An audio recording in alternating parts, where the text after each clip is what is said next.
Tonight's show, we're talking about soul blueprints, and I'm answering all your questions with live readings coming up right now.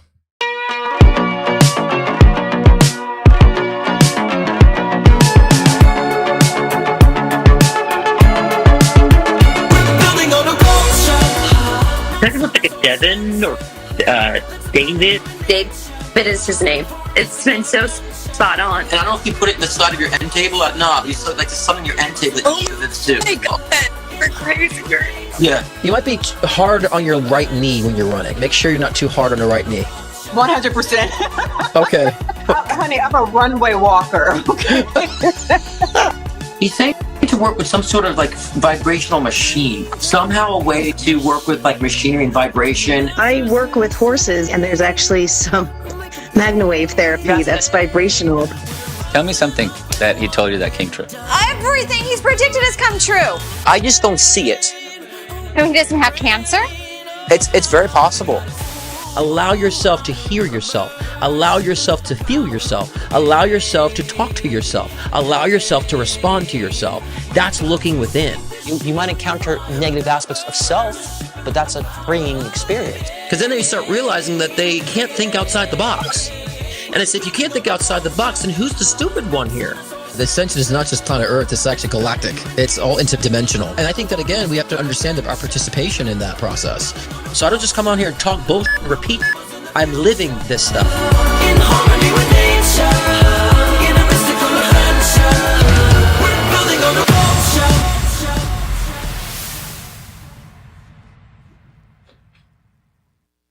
Happy Thursday night live, beautiful souls. Welcome to the Cruisyverse. How have you all been? And how has your week been since the last week? Because we're in a new week and now we're in Aries season. Fiery. So we'll probably get into that in the read too, kind of what to expect for Aries season as well. And it could be very fiery. It could be very expressive. It could be very productive. It depends on you, how you wish to take the energy, and also Mercury's in retrograde, so got a lot of that. And so I'm a huge believer that we don't need to be scared about retrograde. Like, oh my God, things are going to go to shit because of retrograde. We don't have to worry so much about that because everything has a duality. Everything has two different poles. Energy has positive, productive, empowered energy, and a negative, disconnected, separating energy. So we can take the disempowering state or the empowered state of either experience or either planet or retrograde and use it to our benefit, just so long as we know what that energy brings and what type of energy it is. We can utilize it for either way. So we don't have to be so scared and blame retrograde for everything. We can actually move forward and still be very productive. And things can happen very well. So let's see who's chatty Cathy in the room, shall we? We got Brenna Zweck, good to see you. Jennifer Cruz, my mama. David Cruz, my dada. They're always first in the rooms. Kristen Villaro, she says, hi Miss Scott Cruz last week. Why am I having an issue reading today? I promise I could read. I was so tired and completely forgot to tune in. I need some Scott in my life, and that is so sweet. And it's good to have Kristen in my life too. So thank you and welcome aboard. Good to see you this week, Kristen. And you can always catch the replays. Remember that too. I think it was a fiery one. And, I always get some couple people who watch me. That's not very positive. That's not very nice. And let me tell you something. The whole aspect and approach to my work is to be raw and unfiltered. And that's the people that I'm reaching. If you don't like raw and unfiltered, or the times I'm going to be very raw and unfiltered, don't tune in. And I don't need to hear your comments that you don't think it's nice for you. Then you may need to have a different presenter or speaker or someone that's a mentor or follower or someone that you follow. Because I'm going to have modes where there's rants. That's why I label it a rant. And so I'm not making fun of the people. I'm actually making fun of the ideas that we possess as human, in our human nature and our human society. So let's not take a positive message, an empowering message, just because it's not with fluff and rainbows, and turn it into something negative, because you need a softer approach, because it really demeans those who are actually grasping the message.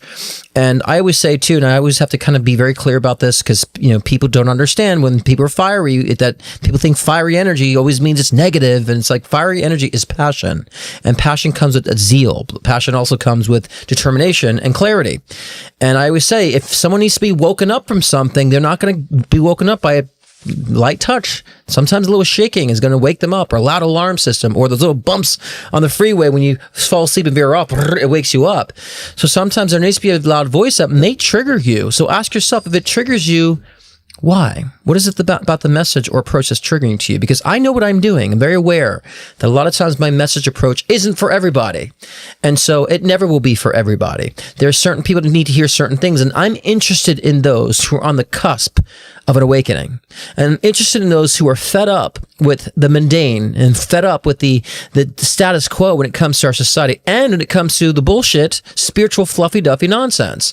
And so if you're not that person, don't follow, don't watch, and don't comment. I don't care to hear that you're dissatisfied with the approach. This is my work.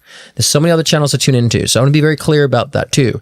Those who need that loud voice and want to bring it down home and bring it down to earth so we can marinate and look at spirituality from a lens of it's graspable. It's not out there. It's here. And look at spirituality in a lens that it's very healing. It's actually, I can be myself. It's non-judgmental.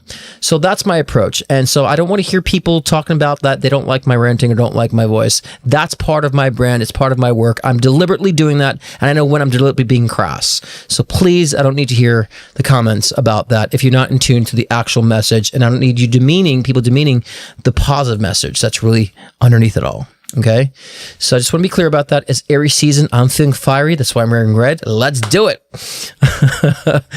Iggy's in the room. He was on last week. So Kristen, check out the replay last week. We had Iggy on. He was talking about different retrogrades and such and eclipse energy. So happy New Year's. Yes, 0 degrees Aries, and happy International Astrology Day. I didn't know it was one of those. It's good. A wonderful mod Nina is in the room. So excuse me, I'm having my allergies again. I'm gonna make sure anytime I do my sniffles, I turn away because I hear it sometimes in replays and it makes me nuts that you guys have to hear it. But if you want a question in, it's $15 for a card pull, $20 for one question, $30 for two questions, and $40 for a live video with moi. And the video can only be through Venmo because it's the only way I can actually, tilting it there, make some room there, that I can actually respond back with the link to call in and to chat. So make sure to do that process. And the Venmo and PayPal links are in the description below. So you can find them there, and a wonderful mod Nina will actually guide you if you have any questions on doing so. Get them in because it's going to be a short night tonight. It's first come, first serve. All right, Lisa Cruz, my sister, she thought it was Wednesday. Yesterday was Thursday, which is funny, Lisa. You might be a little psychic. I mean, you're my sister, so of course you'd be a little psychic. I was thinking about moving my show to Wednesday night, but I think I'm going to keep it on Thursday night. So, you probably were picking up on that change because we were thinking about moving LOL to Thursday night. But I'm like, no, I think I'm going to just keep my Thursday night tonight. Ali Taylor, good to see you. Erica Alejandra. Erica, if you guys don't remember, Erica and I have created Tutu Tootsie and Hi Thigh Heidi. We have a lot of characters we created during this live show. So good to see you, Erica. Davey Mabry, good to see you. Linda Jane, hello. Yes, Spring Equinox is here. Colette Love, and we have Amber Geddon. Hello, Scott. This is my first time catching you live. Good to see you. Hope I don't disappoint. We're very unfiltered, very friendly, very kooky. We're very happy, very inspired, and very healing and loving here in the community on Thursday night. So welcome aboard. Good to see you. Sacred Horizon, good to see you. Rocky, hello, Cruisyverse, loving on Scott even more tonight. Thank you. I appreciate that. Sydney Aaron, my sister from another Mista. Christina Noel Carter. Who else is chatting cat in the room here? Okay, good to see you. It's been some time to see you. Good to see you. Welcome aboard as well. It's like I'm boarding on a ship or something. And Jody Randall, good to see you as well. Have you guys had Yes, we had daylight savings. Alma Ford, hello. Good to see you. Deb Nye. And we're just going to kind of go down the list real quickly before I just take up more time.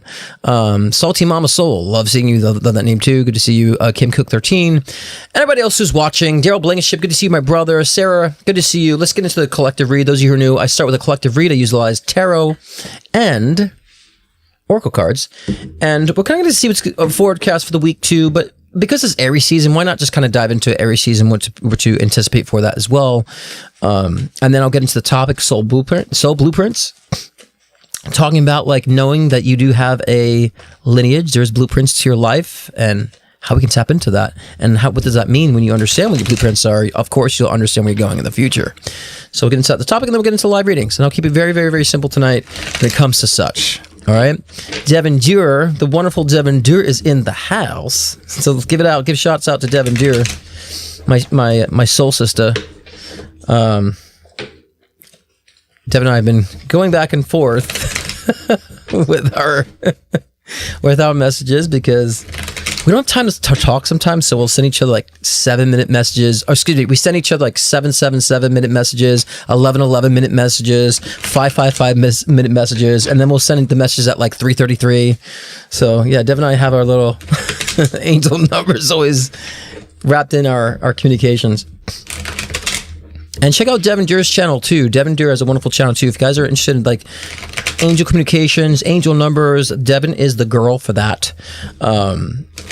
She's got one of the sweetest souls I've met in a long time. So I'm glad we met. We met on LOL. If you guys don't know, she was a original cast member. But check out our channel. Devin and I are trying to also talk about, right, Devin, about what we can do to collab. So, because we're so different in our approaches, but her and I always see things and believe things the same way. So maybe we'll have her on, or maybe she'll want to come on, or I'll go on. We'll find out. So, all right, let's get into collective read here. Let me shuffle the oracle cards as well. All right. Okay. And again, guys, a lot of these messages might be repetitive. I'm going to try to spice it up differently each week because we are going to week to week. And so I definitely want to like get into the modality of, oh man, this week is going to be an interesting week. Interesting week. Okay. So let me just tune in real quick and take a sip of water before I dive in. And make sure I don't have this drip.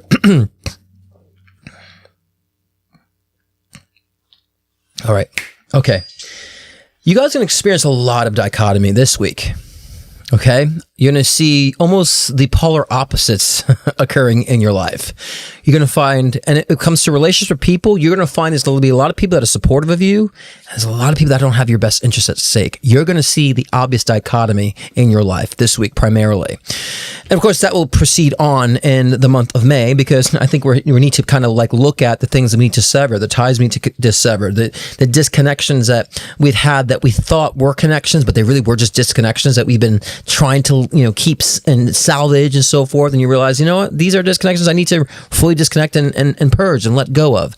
A lot of this will be realized to you this week, and of course the next week. So we'll be more flexible on this, and we'll say more so this month. And it's really time now. We got to start using our voices in the sense of not so much about like it's talking about disdain. And I was saying this morning too. I said a lot of times people are so focusing on what they're not. A lot of people are focusing on like, we're a slave to this, we're victim to this, and we're not talking about who we are and who we become and who we want to become. And so a lot of people say, oh, we've been slaves, or we've been victims of this, or we're oppressed. It's like, okay, but what are you really though, despite that? And so it's now this time we start letting go of the narratives of who we are not and embracing the narratives and the truths of who we are. And when we embrace the truths of who we are, we become more of that. And then that becomes, of course, the new rhythm of how we experience our life. And we become very heart focused and focusing on things that matter from the heart, not of physical tangibles, not about monetary gain or physical gain. It's about the soul and the spiritual and emotional. I always call those tangibles. I don't want to call those tangibles, but expressions and experiences, because those things can turn into tangibles, provided that when we're following our heart, we can actually align with different aspects in the physical world that align with our energy and our frequency. And so we want to understand that we do have that control to navigate this way. But the only way to understand how to navigate is we have to really navigate by navigating away from the things that we know that have been holding us back, that have been tugging on us, responsibilities that really aren't your responsibility for people, right? And so that's where you will understand, well, when I let go of that distortion, those distractions, I can hear my voice now.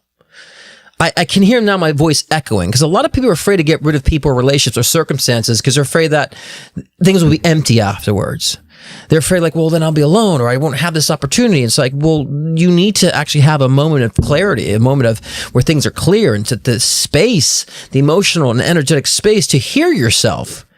And the only way you can do that is if you clear that space. So don't be afraid of hearing your voice echo, in your mind, or in just figuratively speaking. You need to hear that. A lot of guys have not been listening to yourselves, or there's been so much chaos or distortion to where you can't hear yourself, where everything has become very reactive. And the thing is, we have to understand in our lives that if we're getting stuck in reactive mode, we're not actually truly expressing anything new, anything original, or anything actually that's coming from the heart or soul that would actually benefit the future. Reactive mode is just like a static energy that's just on a repeat. There's no progression in reaction mode. And especially if you don't understand what you're reacting to, then you can keep reacting to the same things and thus never really navigating or changing your life. So it really is time. It's saying we need to solidify the true voice. And what does that mean, your voice? Your voice is your heart. So if you look at even how the chakras are aligned, you got your heart chakra, then you get the throat chakra here. It comes from the heart and it comes out through the throat chakra. It comes up. Right, and even the creative. If you think about even the solar plexus and sacral chakra, it's all coming from the most sacral chakras, pushing up through the heart, and then boom through your throat chakra. Right, because that is probably that's your next hole actually, where it can come out of, not the crown chakra. And so when we understand what that voice really means, it's the heart's voice. It's the voice of the heart. And when we allow ourselves to really embrace that and let go of the things that contradict it, that's where we'll see the movement. That's where we'll be able to express ourselves, where we're trying to express ourselves. Say the things you always wanted to say without reservation. Do the things we've always wanted to do without judgment. Be the people we want to be without worrying about if someone is going to judge us or not, or accept us or not for being mystical or being spiritual or being just a little out of the ordinary. Me personally, I'd rather be out of the ordinary. I don't want to fit in. I don't want to, even in the spiritual communities, I don't want to do what everyone else is doing. I don't want to be a part of that. I want to be a unique, different voice of my own that people can also hear and find other truths through. Because, I've noticed this a lot. People just copy each other. Our society, people just parrot each other. They parrot the same information. It's nothing really original. A lot of people in the spiritual communities are also just parroting and packaging the same shit. Same books, same knowledge, same, processes, and people just buying the same thing over and over again. It's not really helping because no one's bringing another point of view, another perspective to evolve from that. I mean, if you even look at the trends on social media, people are just actually mimicking or lip syncing to audio. And that's a trend. It's like, are we serious here? That we don't even actually create things originally anymore? We just now mimic things, right? And so ask yourself that might be the extreme of mimicking and copying people, but what are you actually doing that's original to you in your life? What are you doing that actually isn't something that someone else did or someone else inspired you to do or someone else coaxed you to do? What are you doing in your life that's original and unique to just you? That's a question you want to ask yourself. And you gotta say, I don't know. I've got into my career because my parents didn't push me in this career, or I got in this career because I had nothing else I want to do, or I got married and had kids because I felt it was the right thing to do. And it's like, okay, it doesn't mean you can't put love into those things, but what do you want now? Because those expressions, how do you want to express those expressions now that you have those things that maybe you fell into because you felt like you had to? But how can we turn that into doing it in the way that you want to do it through your own voice? That's the question. And what else you could create in your circumstance that also is reflective of the heart and your true voice. That's important right now, especially during Aries season. It's very fiery energy. It's an expressive energy. It's also energy to solidify things, to make connections, right? And so I love that the Lovers card came out with this because the Lovers card obviously is about romance, is about solidifying relationships too. So, Aries energy is a great time too to if you're not dating, to go on dates, to start meeting people, be open and showing your fiery passion during this time too. And to really build, it's a great time during Aries season to use that energy to elevate relationships. I, for one, am, just signed on a new home with my partner. We're leaving California next month in May. I'm excited. It's a new chapter for me and for my partner as well. So we're excited, starting a family, settling down. And we've been through a long journey, but of course it's going to happen in May. I always move in May. There's always movement in May too, right? There's something significant about the month of May because also being coming after Aries season, and so we need to understand, just utilize this energy. We got to be expressive during this time. So it doesn't have to be fiery where you're having arguments all the time. It doesn't have to be where things are chaotic and things are too dense in your face. It could be the opposite of that. It could be where you actually are expressing and solidifying the things you haven't solidified before. Take advantage of this time. Right?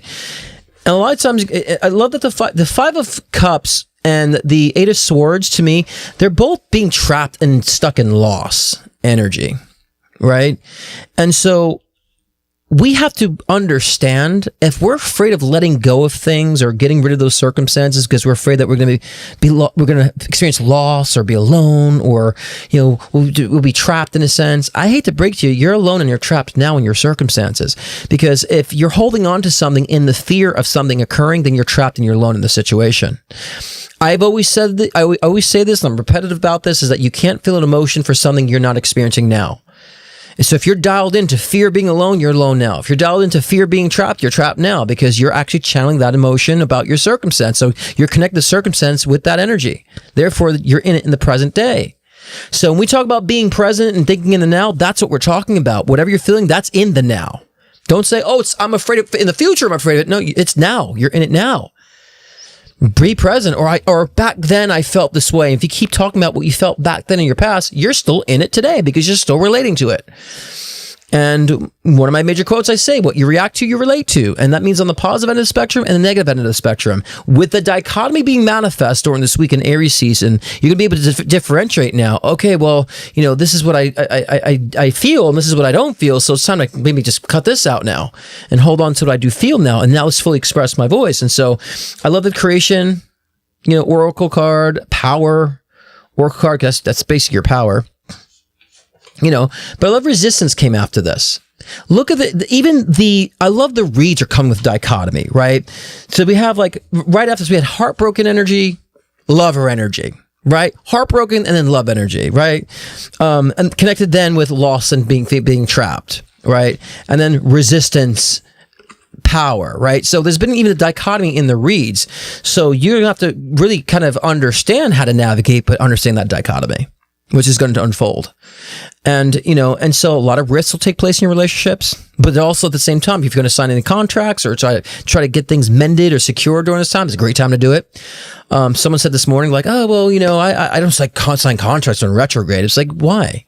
A retrograde could be a very positive energy. Retrograde doesn't mean just things go to shit all the time. And I think people have misunderstanding. They blame retrograde for everything. Oh, the retrograde. It's like, well, if you're in chaotic energy, the retrograde is going to enhance it. If you're in a secured, stable, inspired energy, the retrograde is going to enhance it. And so let's use a power for what we can do based on what we want, based where it stems from our voice. And then we have clear direction. The Chariot card is all about movement, regal movements, all about intentional movement, navigation.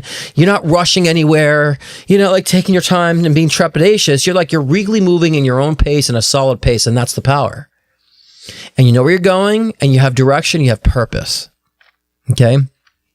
And so I'm trying to bust all these myths about this astrological alignment. I can't do this then because the astrology. It's if you're in a certain way, we can see the highlights to what will benefit with that energy or what will not, and how we can act accordingly.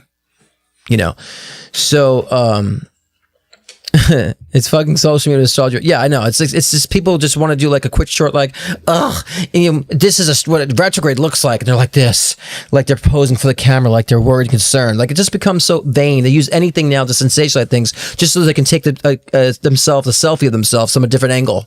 I just see the craziest stuff online. They'll use anything as an excuse to just take a selfie, just so they can look at their face.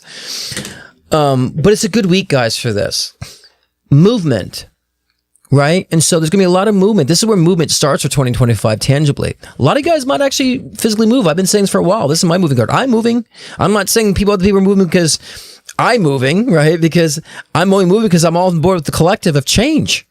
And there's a lot of people I met that are moving this year or had to move this year. I've been seeing it a lot in my personal reads. It's not every May. I didn't see a lot of moves last May.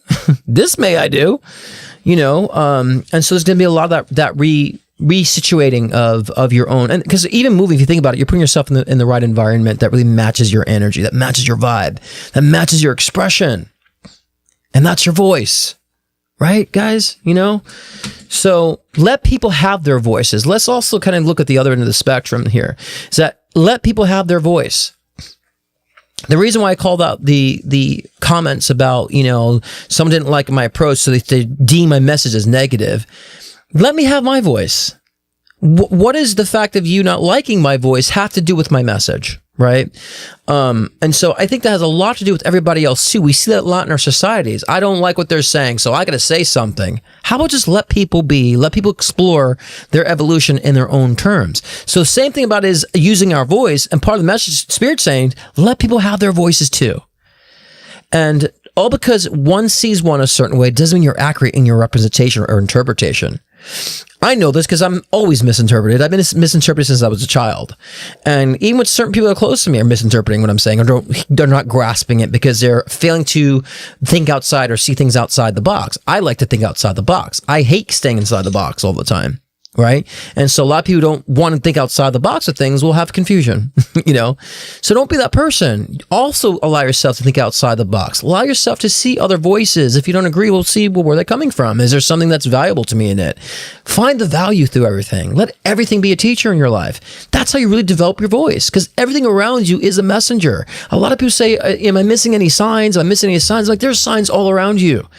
Spirit is talking to you at all times, no matter what you're doing, what you're experiencing. It's always a knock at your door to say, look at this, look at that. You reacted, look at this, you know, and take those moments to get that wisdom, those pieces of wisdom embedded in all these circumstances in your life. That's how you find the clarity. That's how you understand how to navigate. That's how you let go of any type of responsibility you feel for others, or responsibility or guilt or judgment that you have to yourself or to others. That's how you let go of that.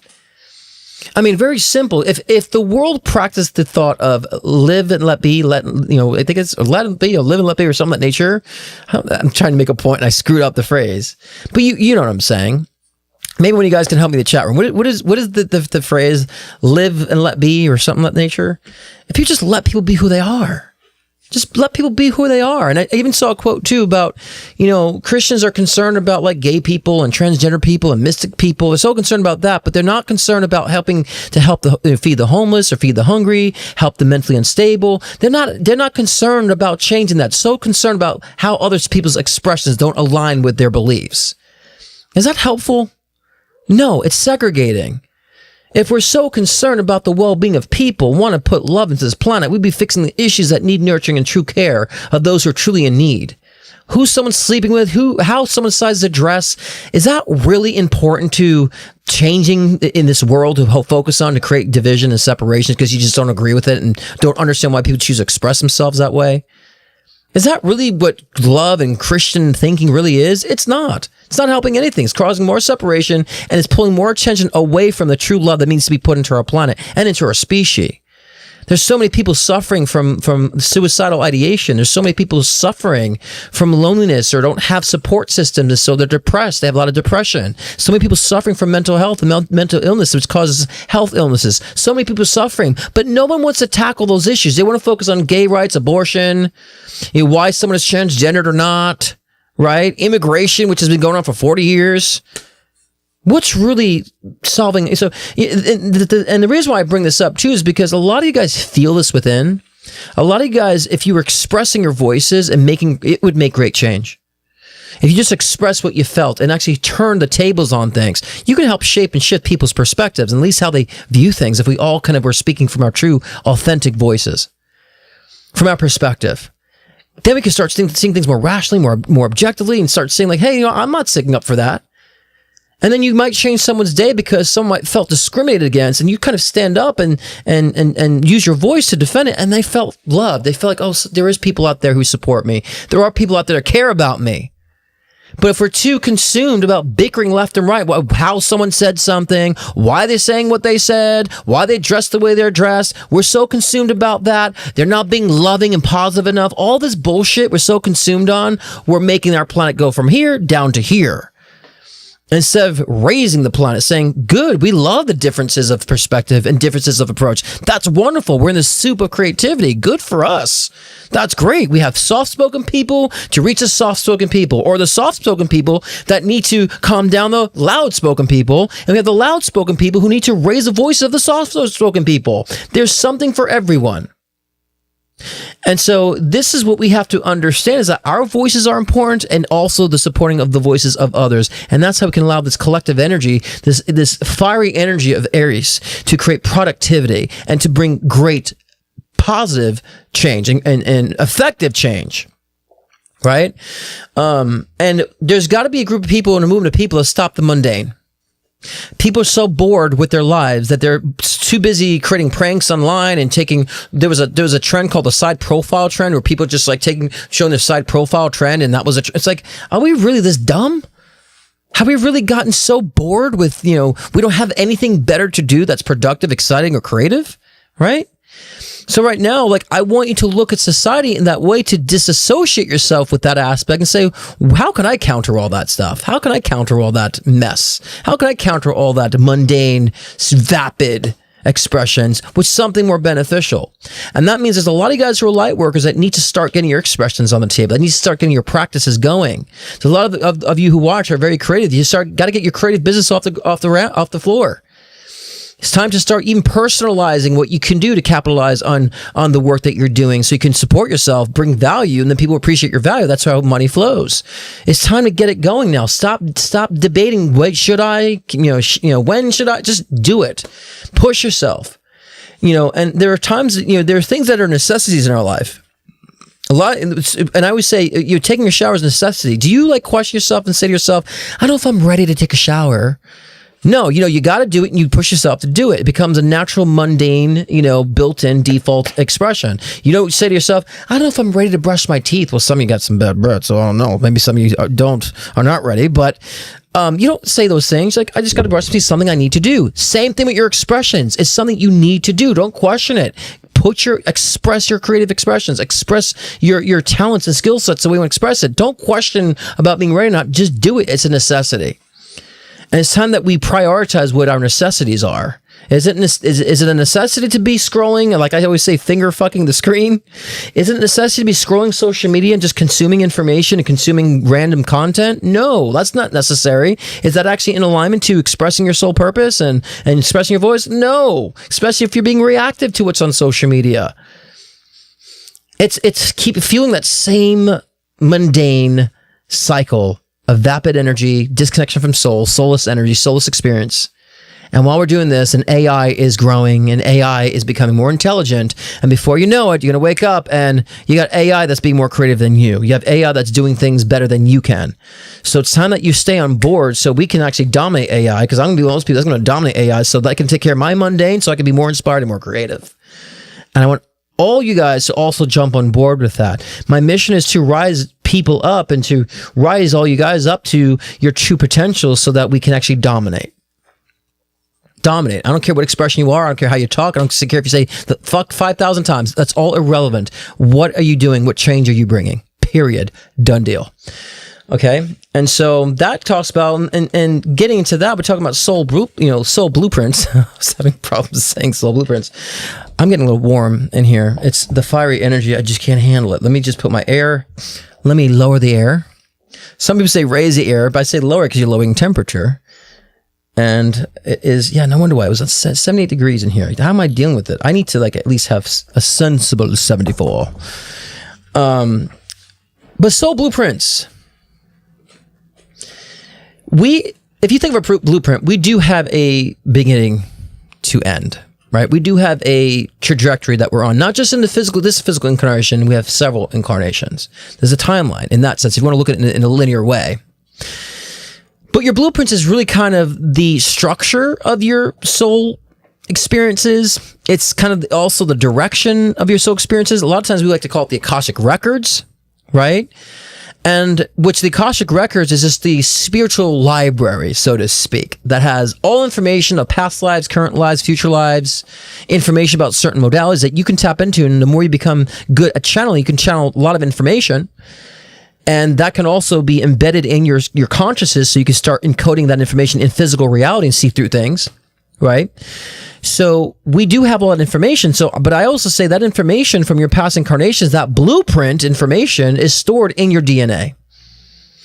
So the more we want to acquire information about ourselves, we can do that DNA activation to illuminate the information from our past incarnations, past skill sets that we've had, past knowledge that we've obtained, and bring that into this lifetime and incarnation too. and understand those tools are going to be helpful to us to navigate of how we're creating and building the future. But a lot of our future direction has already been predetermined as well. Not all of it. A lot of it has. But I always say when it comes to the future, I think a lot of people misunderstand the future. A lot of times the future just gets automatically generated. So when I look at a trajectory, I kind of see this like grid in my mind's eye when I'm reading people's trajectories in a session. And I kind of see where they're at in the trajectory. What's placed in there, what's rendering, what's a probability but not really tangible, and also what's not manifesting in a sense. And then I can sense the general gist and general direction. And so and then a lot of times I can see that we will automatically create, and like the future gets rendered based on how we're evolving, based on what we're experiencing, based on what we're projecting. So a lot will kind of naturally, build a future trajectory for ourselves.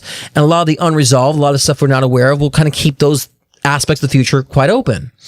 But a lot of also the explorations and evolutions that we've done from previous incarnations, that also generates more of the future. So it's like we're moving ahead and this part gets filled in. The more we move ahead, it's like there's always something that will be filled in. The more tuned you are into your navigation and your evolution and learning of the self, you can start then creating more of that future and more direction, and rearranging more of that future and that direction, as well as shifting and altering your destiny. How do you tap into your blueprints? People are, I'm sure, asking, how do you tap into your soul blueprint? And blueprint. How do you tap into your soul blueprint? Well, saying soul blueprint, saying Akashic records is all great terminology to just really activate the curiosity within. So the tool is curiosity. That's your key. The more you're curious of what was I in the past, or what am I feeling now? What's my mission? Curiosity unlocks the door to all that hidden knowledge. And also the way to really kind of receive it, you have to be willing to receive that information, and at least trust the information that you get about yourself, and just acknowledge it and practice curiosity, unlocking, receiving, considering, observing. The more you practice that, you will illuminate your channel, because we all have a channel. We all have a channeling ability because we're soul consciousness. We all can channel higher dimensions. We all have intuition. We all have that ability. So the more you strive for that curiosity and that hunger, it illuminates a lot of that data in your DNA. Start coming to you. Start remembering weird things about your past lifetimes, past incarnations. But then you also allow yourself to kind of channel and dive into more information that at your disposal, what you wish to kind of illuminate for yourself. That's how you do so. You might, again, be very visual in your approach to how to access that information, or you just might be just intuitive and have dreams. It can come in so many different variables of how you receive the information. It can be through dreams, or maybe a reader tells you something that illuminates that for you, right? And there's a lot of horrible readers out there. Oh, I'll say this. There's a lot of readers out there that are good at getting the information, but they're bad at their presentation. So a lot of times someone will go to reading, they'll get this really weird information, and the person's like, I don't know, like, this is odd, I don't get it. But they were actually telling you about your ancestral connections, the guides that you're connected to, and also past incarnations, and they don't know how to package that. And so that's why it's good to go to an experienced reader that knows what they're reading is a past incarnation or an unresolved or a subconscious thought. Like, that's something that I had to make sure that I understood when I read people. Like, is that a subconscious thought I'm reading? Is that their empathy coming through? Is this actually part of their trajectory? Or is this something of a past incarnation that's bleeding through? And this is what you'll be able to decipher within yourself, because you know yourself, that when you have that curiosity, you can differentiate all that and have the curiosity to dive into deeper, and you'll get that information. But it requires practice, like everything. Practice to get used to doing so. Get the flow and get that going. So those of you who are on this timeline have many other incarnations before this incarnation that you're in now. So this is a very challenging timeline. But I think all timelines have been challenging in its own different way. History does repeat itself. There's too many people in the spiritual communities that think that, like, oh, we're evolving, and so now that we're evolved, that like we get, people don't see that's their problem. It's like, well, I mean, there's always a constant state of evolution at different times. It'll repeat. The people evolve and fall off. People evolve and fall off, and so it's always going to continue that way as long as it's physical reality. So we have to understand that we're not evolving to say we're going to disappear. That is not the point at all. Actually, it's quite the contrary. The more you evolve, the more you become more present in physical reality and less disappearing.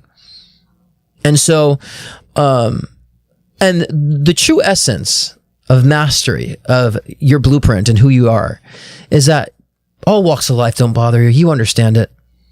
Even the darkest of dark, you just understand why they come from that place. You get it. You don't judge it as far as different levels of ascension. You're just like, well, it's just different aspects of ascension. There's different modalities. If someone's learning love, that doesn't make it.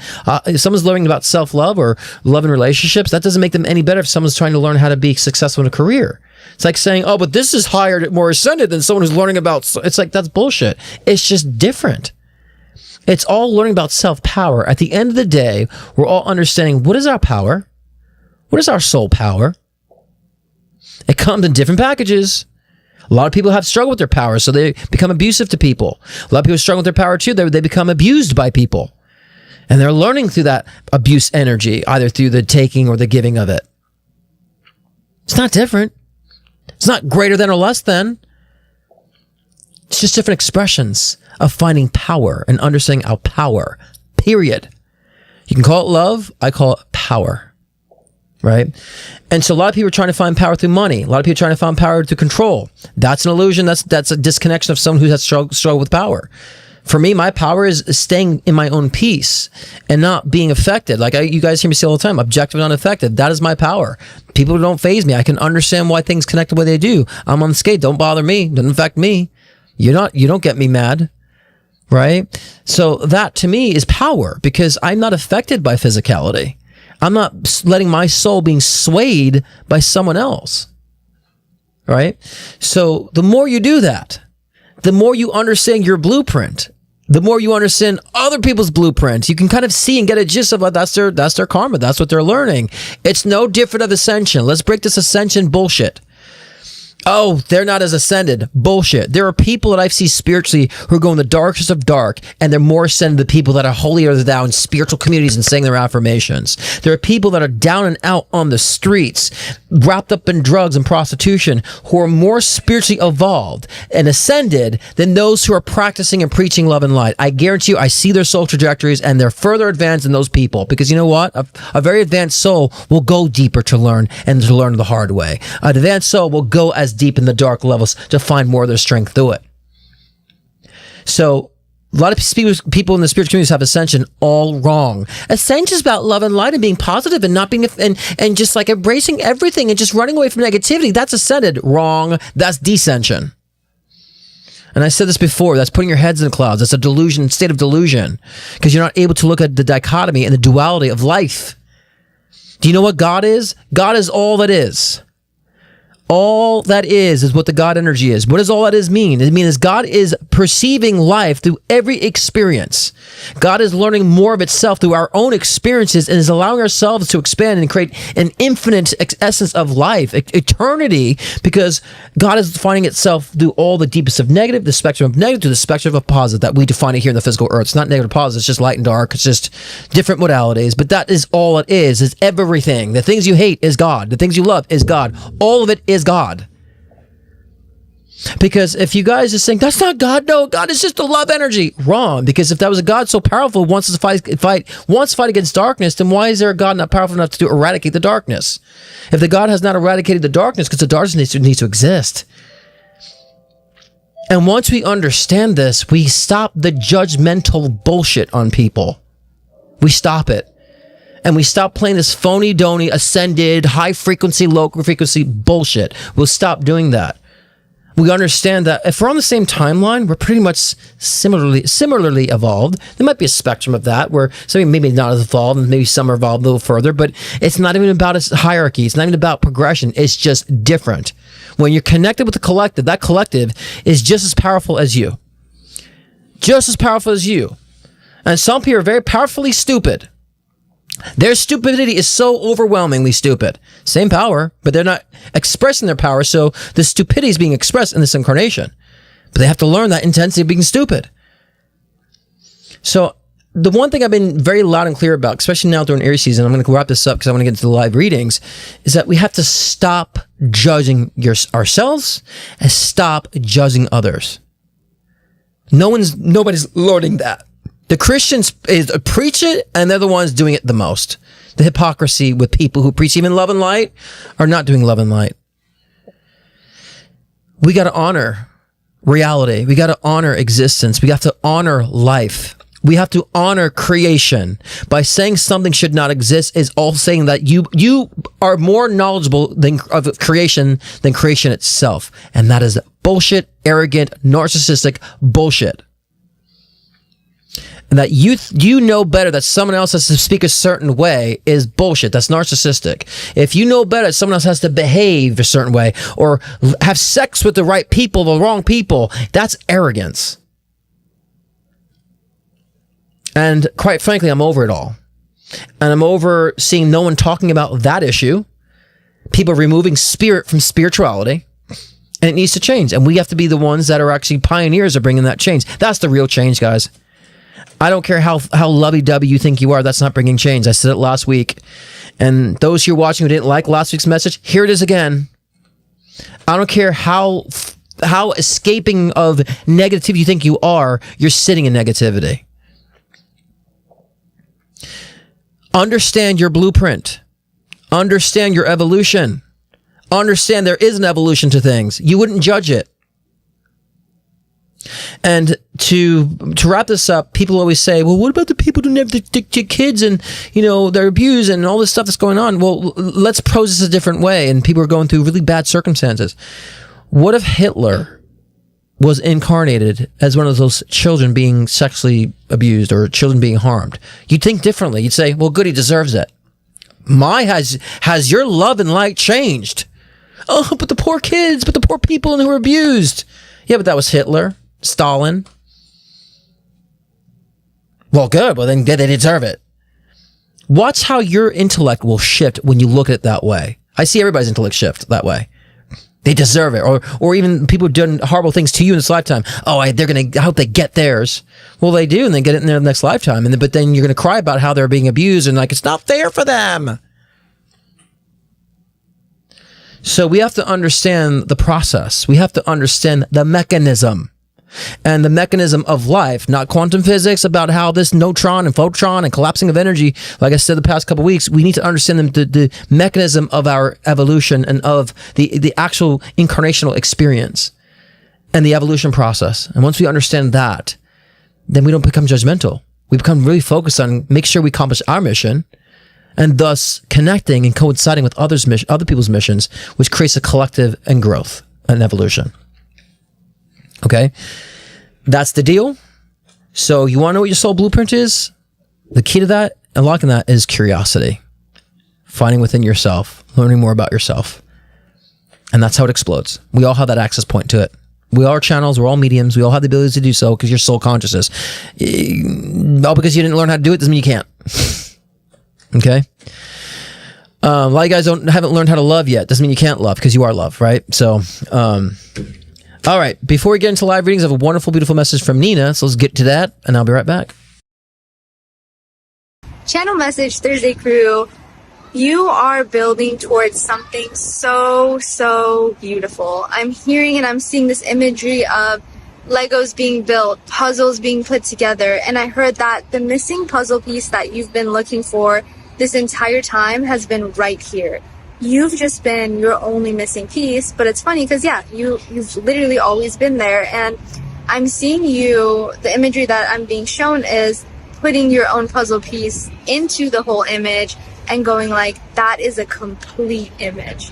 I am a whole picture. I am a whole person, and change is around the corner. Everything that you've been wanting around finances, around expression, around relationships, all that really came from that missing blueprint, that missing puzzle piece that's always been here within you, and it's time to be put back into place.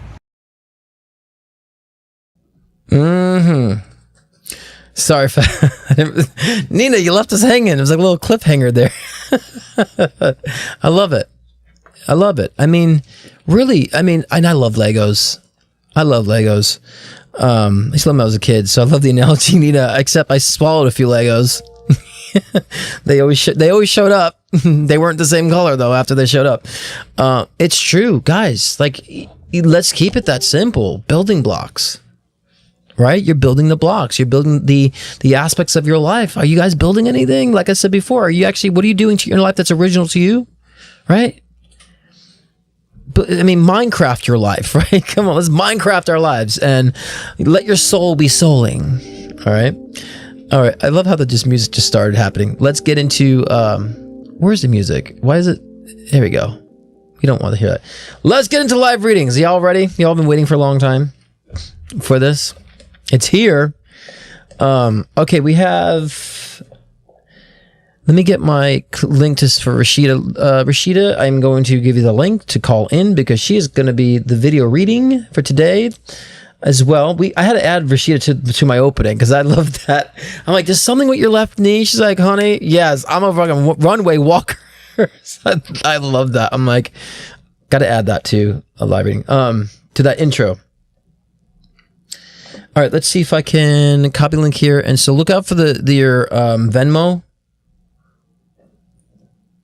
Why can't I copy? It's not letting me copy this. Yes, of course, like everything today has been going cuckoo. Cuckoo for Cocoa Puffs. Give me a moment, guys. Bear with me. It's a live show. I'm just trying to get me to copy this. I would like to put it in the link, but Rashida, do you have your text? You can text me or something? Okay. Sorry, guys. Let me just get this situated because I usually just copy from my computer and drop to my iPad, but it's not letting me do that for some reason now. Decides it doesn't want to work now. So let me get this going because I want to get these live readings here. So sorry about that. And I'm trying to text myself it so I can do this. It's just what's with the tech? This day and age. I've noticed the tech has been way more like not doing what it should be doing in 2025. Okay. So what I had to do is I have to send the link to myself, text to myself, shows my iPad, and we're going to give it to Rashida. So check that, Rashida. And I'm going to do a question real quick, Rashida, while we're waiting for you to call in. So if you call in, I'll just be backstage until I can get you on. Okay. Paste it. Bam. There you go. Okay. Let's see what the first question is now. We'll wait on Rashida to call in. Sorry about that, guys. I hate keeping y'all waiting, but it's live, right? I mean, what are you going to do? All right, so the first question we got is from Jessica Dunn. I'll just say Jessica Dunn. I'm not going to say the whole last name. I'm going through a divorce, and I'm excited to be back on my life path to spiritual happiness. My ex doesn't believe in the spiritual world and is very money-driven, money-focused, and he keeps threatening to take and keep it all, bankrupt me. Do you see a long, ugly fight or a quick, fair resolve? Well... obviously, the obvious thing here for you, Jessica, is the fact that his only control is money, right? That's the only thing he really has control over. So, of course, with you, he understands that's the only way to manipulate you and to have control. So that's why he's kind of utilizing that as leverage. But there's a lot of legalities. He can't do that legally. So he's going to try to fight and make this difficult for you. It's not going to be easy. It's going to be some resolve, but a lot of it's going to be very difficult, and so if you stand up for yourself and do what you're entitled to and what you deserve, I think then maybe he'll take a step back so you don't push any further. So that means if you want to hire an attorney, I would advise legal counsel. But I feel like he'll only take a step back provided that you are showing that you're going to fight. Don't let the fact that the only thing he has is his money be the thing that makes you scared, because you have insight and intuition, which means that you know how to fight back in the right way that's going to be effective. So, and you know what to do, what you feel you need to do to accomplish what you need to accomplish financially during this time. So I don't think it's going to be a massive, drawn out experience, but it doesn't feel like something that would be quick and easy either. You know what I mean? So I would just kind of like let yourself stand your guard in that. Judgment card too means that, there will be fair balance and fairness to it, right? Meaning that whatever he's trying to like withdraw or threaten, like he'll get his judgment on that, figuratively speaking. He would not be successful in doing so. Because there's a lot of legalities that you have regarding the matter. So, but no, I think again that there's, there's a lot of he's saying he wants to do it, he can't do legally. So, but again, not quick and easy, but also not the worst situation I've seen in a lot of situations like this. So, any other questions there? So that was the only question. Okay, cool. But I would stand your ground. Make sure you're saying, okay, well, let's take this to courts. I'm going to get an attorney. I'm going to legal counsel. Do that. You know what I'm saying? Stand up for that. Oh, you want to do this way? Let's do it. Let's go. Watch what happens. But I got it. He just feels very small right now, so he's got to use his money to feel big. Let's call it the obvious, right? Stevie Wonder could see that. Okay, let's get Rashida on. But actually, let me first get my headset because I don't want there to be an echo for you guys. Because, you know, I don't like to normally wear headphones. Because that's not an accessory. The headphone is like not a cute accessory to wear. You know what I mean? I got my metrosexual vibes here. See, like, is this sexy? That's not sexy. Then that's not cute, you know? So, but I have to do it when I have. But anyways. All right, let's get Rashida in the mix here. What's up, my love? How are you? Scotty, yaddy, yaddy, yaddy, yaddy. How you doing? Scotty, yaddy, yaddy, yaddy, yaddy, yaddy, yaddy. Scotty. I want to see you runway walk to that song. Oh my God. I don't know. I love your shirt. What is a shirt, actually? Oh, it's Leo. Oh, Leo. Okay, interesting. Sorry, wrong way. Wrong way. I love it because it looks very kind of psychedelic, but also kind of very. It looks cool. I like the artwork of that. Very cool. Thank you. It's one of mine. Is it? Get out! No. Well, hold on. Let's advertise. That's one of the shirts that you've done. Hold on. It is one of mine. Yes. Anyway, but I didn't want that. I didn't want that. Not tonight. Okay, cool. But what do you want to do tonight? You tell me. No, I just had a couple of questions because, time is limited and I don't want to I want people to get their time in, Honey, look, I'll get the time in. And as long as we mark it, I love the shirt. So we want to put you up. Maybe I'll put up after I talk to you. I'll put up people can find your stuff. So I love it. So yeah. So ask me either question and we'll go there for you. Okay. All right. So let me go with, I'm going to forgo one question and just say something really quickly. Okay. Or as quick as I can. Don't rush. First, no. It's fine. So first of all, I love you. I love you. Oh, I love you too. You're amazing. Thank you. And I'm so serious. Like I'm so happy that our paths cross. I know it was meant to be, but whatever. I still want to say it. I love it. Thank you.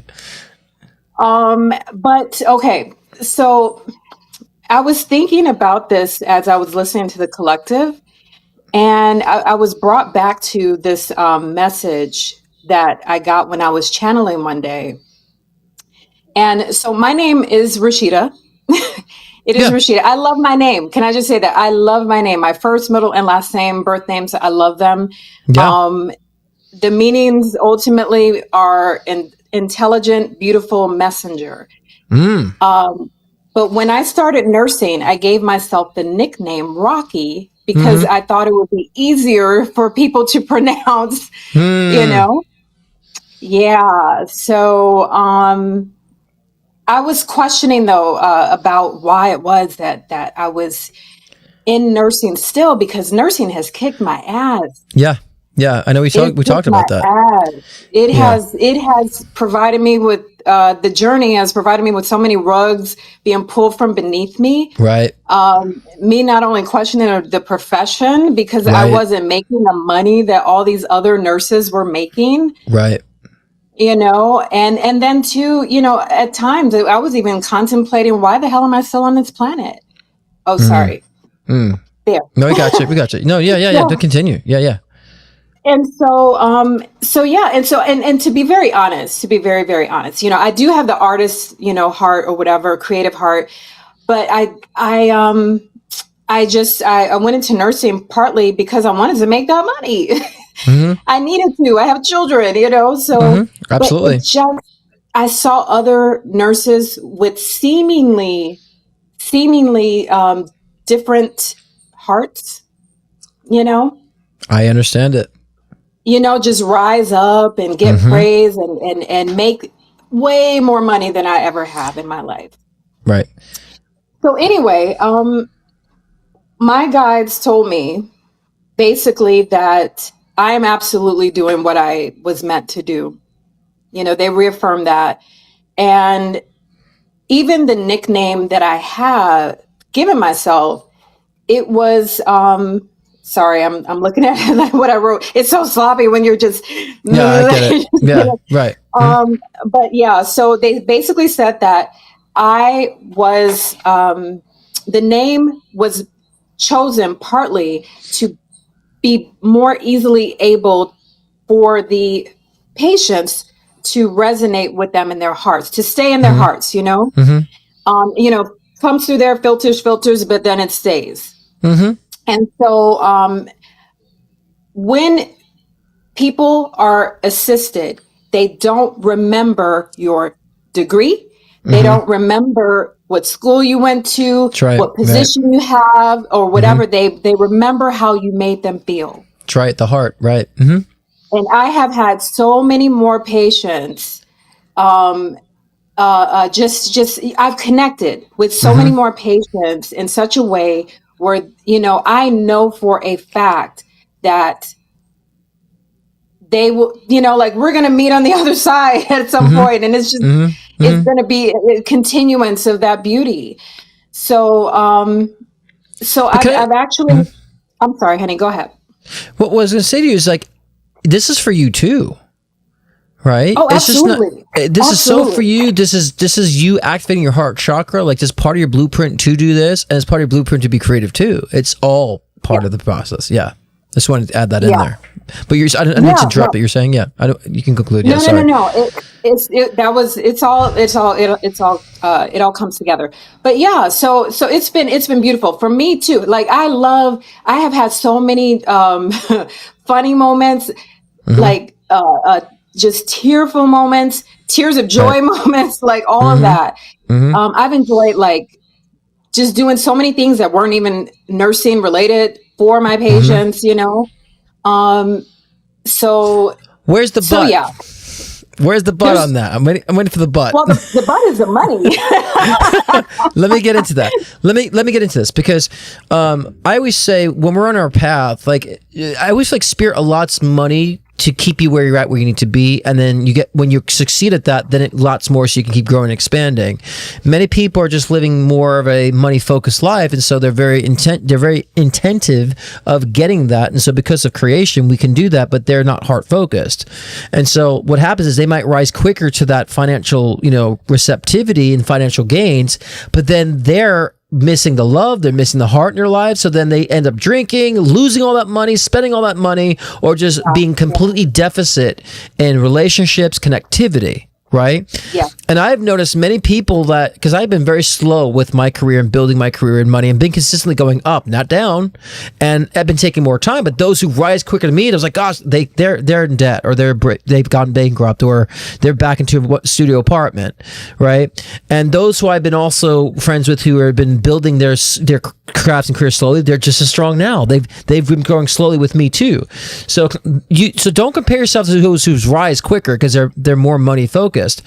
Focus on you're actually trying to fill life in totality. I want the money, yes, but I also want heart focus. I want the creative expression. I want the lesson here, because in time that will evolve and grow and expand too, to where the finances actually are a direct match to the value you're creating, and you're allowing yourself to experience, right? So we also have to understand there's a lot of that we've inherited from a lot of, you know, different ancestries of you know, lack karma or poor, you know, karma. A lot of we have that embedded in our subconscious for a lot of people. So you have to also understand and get rid of the fact that that's a norm, you know, right? And our struggle is a norm. So we got to get past that stuff too. But I also understand that of course I would like to be a millionaire, but like I'm 100,000-aire, right? So that's fine with me. And I know I'm growing because I have so many decades of life left to live, but I see the evolution going, and that makes me happy. And being content of not competing in a sense, right? And we always do that. It's human nature. It's not just, we all do that.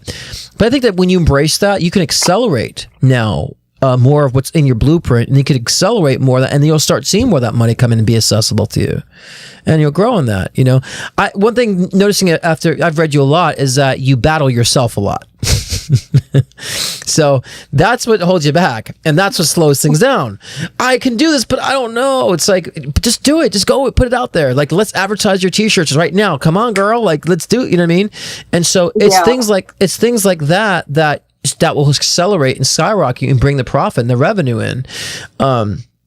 I think people don't have the balance financially. They're either hyper focused on money or they're completely in lack with it, And so I think you also got to give yourself credit to how much you've actually have acquired for yourself financially and how much good have you done for yourself, especially understanding your previous karma of maybe having a lot of lack and maybe just cutting that out of your subconscious about like, I'm not in, that was then, this is now, that was that in lifetime incarnation, this incarnation. There's so many pathways now to illuminate and to have value for myself and for others. That's the key to financial success and that productivity. Right. And so right now, what I've noticed you struggle with the most the past year, especially seeing having you on and talking with you, is that you struggle with allowing yourself just to do it. You struggle with allowing yourself to just find the value in it, just be excited just to do it. That's what slowed you down. And so, I mean, look at the people here, just so excited to see what you have to create. You know what I mean? And so, and what people want is that when you love something, people will love it. And when you allow yourself to love it, then others are going to love it too. You know what I mean? Right. Yeah. So that's the only thing that's preventing you from having the financial rewards that you're seeking. We all should be focused financially. It's part of our physical tools. But there's some people as of late that've gotten so out of focus about the money thing. They're actually, it's suffering in what they're delivering in their own work. And so then that prevents them from making the money they want. It's like a self-fulfilled prophecy. And I'm sure you understand what I'm talking about. No, I absolutely do. And can I just say too that, I actually, I mean, I was talking about that, but I wasn't really meaning to say that, that I am really hung up on the money part. I know. I know you're not. And that wasn't even meant to be a question, regarding this at all. Yeah, I know you're not. But I do remember though, like when I first found you, and one of my first questions with you was about PTSD, like poverty PTSD. And what I love is that I don't even, like, I can now look back on, just having a childhood that was filled with poverty and like severe lack of food and, all kinds of things. And then even being a mother of a baby and being homeless, like I can look back on those things now without all of the emotion that I used to have. And that's evolved, my love. And that's evolved because I recognize that, and I love that. I can also say that was with your help, and I really, really, really appreciate that. I really do. Thank you, and that's why I want to remind you that you evolved from here. You're still going, baby. You're still going, baby. You just tip the iceberg and just, own these crafts. Allow yourself to do more of it and allow yourself to enjoy the value in what you're doing. I noticed that too shifted in myself, which is why I used to try to manifest money, and money was always around because I was a hard worker, but I had moments in my life where I was like just broke and nothing was working, and I had down moments of work, and those are teaching lessons for me. And I understand when I stopped focusing on trying to make the money, start focusing on bringing the value, the money came. It came every single time, always, even the past when I didn't try to. And so you're growing with that. And so I guarantee you're going to find ways to capitalize on a lot of stuff that you're doing. So, and this is part of your blueprint, and it's part of your evolution too. A lot of even the lack that you've experienced, like I said, I felt in your karma, that was intentional too.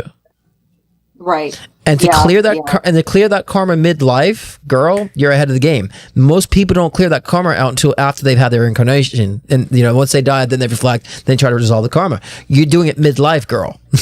Yeah, ahead of the curve. I tell to everybody who's clearing out karma in midlife, you're ahead of the curve.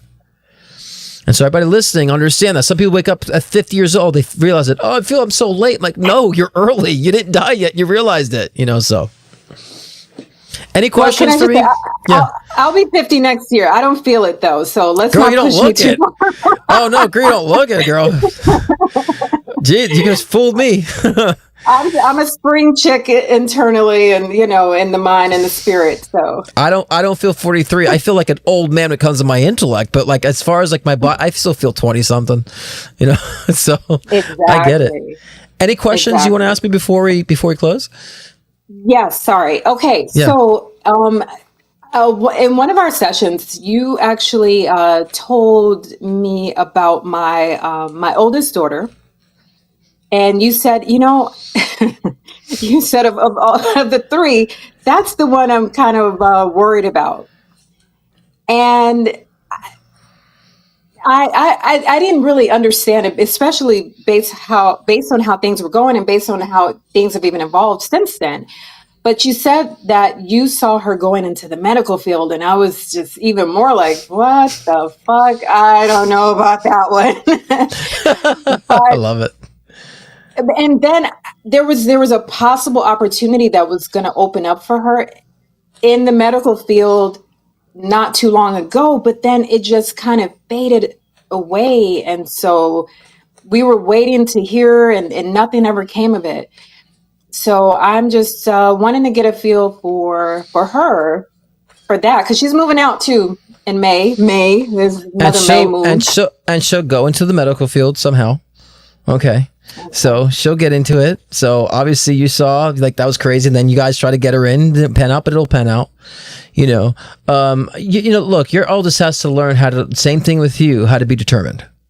The determination factor is lacking. So, and I think you are determined. You just don't allow yourself to invoke that energy. You know what I mean? And I think in your heart you are. And I think sometimes you fight against the wrong things. Your daughter has the same thing. Sometimes she might be determined, but fighting against the wrong things that are not really going to help her. So she just needs more determination, not getting sidetracked or lost on things that are maybe too cumbersome emotionally, you know. So, but yeah, I still feel like she'll get into the medical field. I still feel like she'll find her way through that, you know. It might take her some time, but she'll find it. So I'm glad now you start to realize, all right, well, it was crazy then, but we tried to do it. She was going in that direction, but she will. She'll get into a position to where she'll have to push herself, and she'll push herself. Right. She's still young. Right. You know, come on. Yeah. Most kids these days are not. Yeah, most kids these days are not waking up until 30. You know, most of these kids are not leaving home until 30. So it's just, that's how it is now. So just keep allowing her to focus on what's important, to make sure you determine, say, honey, don't worry about that. Like, believe in yourself, do it, push yourself. Right. You got this. She just needs that encouragement. That's all she needs. Yes, for sure. And I'm encouraging her either way. I don't. Yeah. Yeah.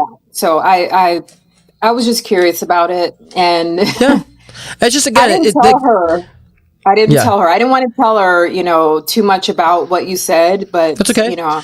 But now you start to see pieces fill in. But remember, we're on a timeline. Sometimes things just take time. Like, I can see, oh yeah, and I see it here. But like that process unfolding might take some years for that, you know, or a couple of years or 2-3 years. You know what I'm saying, for that to unfold. But and so you see, now you're seeing a glimpse of it. Now you start seeing where she starts going forth in it, and she becomes more determined. It might take her another couple of years, but she'll get there. All right. Well, it's always good to see you, my love. And thank you. And again, so I'm going to try to see if I have somewhere your I have to check and see if I still have your scanning code to advertise. If not, do you want to tell people where to find your stuff? Thank you so much, by the way, with that. Like, that was golden. Thank you. Yeah. So tell people where they can find your merch. I'm going to be slapping them places, you know. Okay. Yeah. So tell people where they can find your merch before we hang up. It's I would have to. Can I put it in the chat? Because I know put it in the YouTube chat. Perfect. Funny. YouTube is funny about that stuff. I don't know. Okay. Yeah. Put it in the chat. Okay. All right, love. All right. Well, good to see you. Have a good night. Thank you. And you're doing great, my love. You're doing good. Keep going. You're going in the right direction. Thank you so much. And guess what? So are you. Oh, thank you. Oh, that I know, but thank you for telling me. Humility, love it. No, well, we gotta know our power. I mean, I spent so much time on my direction, you know, so it's definitely not arrogance. It's like I know I work hard every day, not hard every day, but I'm so focused every day to build and to evolve what I love, you know. So I'm like, I know, but I'm like saying that like it's good to hear it too. So thank you. No, it's great. It's great. Toot your own horn. I don't care. That's good.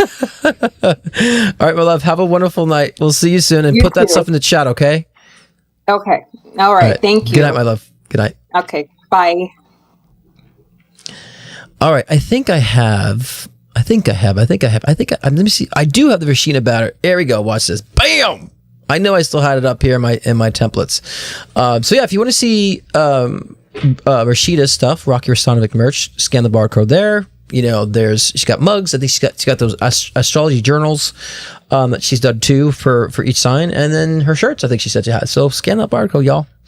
All right, let's move on with the questions. To those who've have been waiting. Thank you for waiting. It is first come, first serve.